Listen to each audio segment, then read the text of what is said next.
The Trump administration may inadvertently be provoking North Korea into conducting a live-fire test of a nuclear-tipped ballistic missile.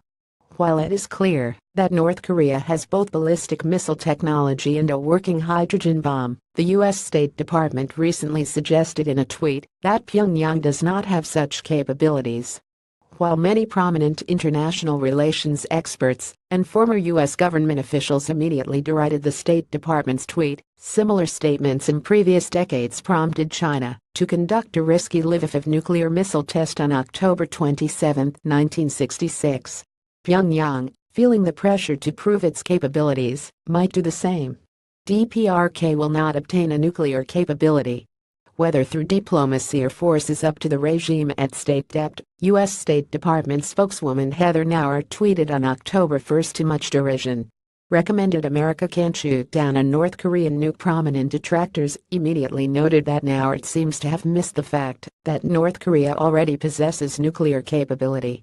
Indeed, some arms control experts are convinced that such statements are actually provoking the North Koreans, especially when taken together with President Donald Trump's own bellicose statements. Trump recently sent out a tweet on October 1 that effectively undercut Secretary of State Rex Tillerson's efforts at diplomacy with Pyongyang. Such statements only embolden North Korea to attempt a Sokol-Judgebird live-fire nuclear missile test.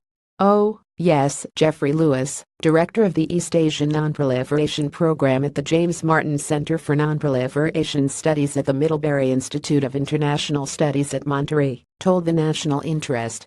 Recommended the case for war with North Korea: the more we say they were going to attack them before they have a nuclear deterrent, the more sense it makes to demonstrate that it's too late and that they are already nuclear armed.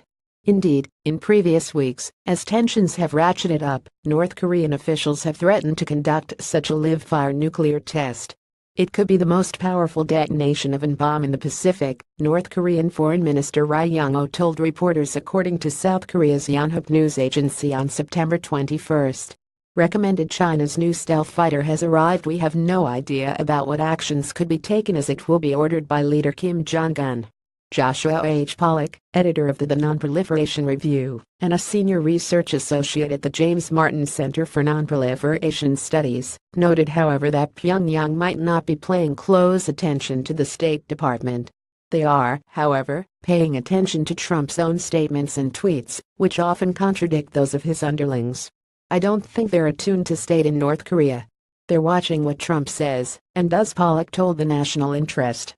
2 observations. First, have a look at KJU's Kim Jong-un reply to Trump's UN speech. He expressed surprise to hear remarks of this sort in a planned speech, as opposed to off-the-cuff remarks and apparent reference to fire and fury. That's when he basically said that all options are on the table, in not so many words. Later, Ri Yong-ho gave public remarks in response to a Trump tweet, the first time they have overtly done so. I think they've decided that they now have to take Trump both seriously and literally, to coin a phrase. Thus far, there are no indications that North Korea will conduct a live-fire nuclear test in the Pacific. Such an act would be extraordinarily provocative. But then there might not be any indication of such a test until the weapon explodes in a nuclear fireball somewhere over the ocean. I am not sure what indications one would expect. It will probably look like any other missile test until it explodes, Lewis said. Pages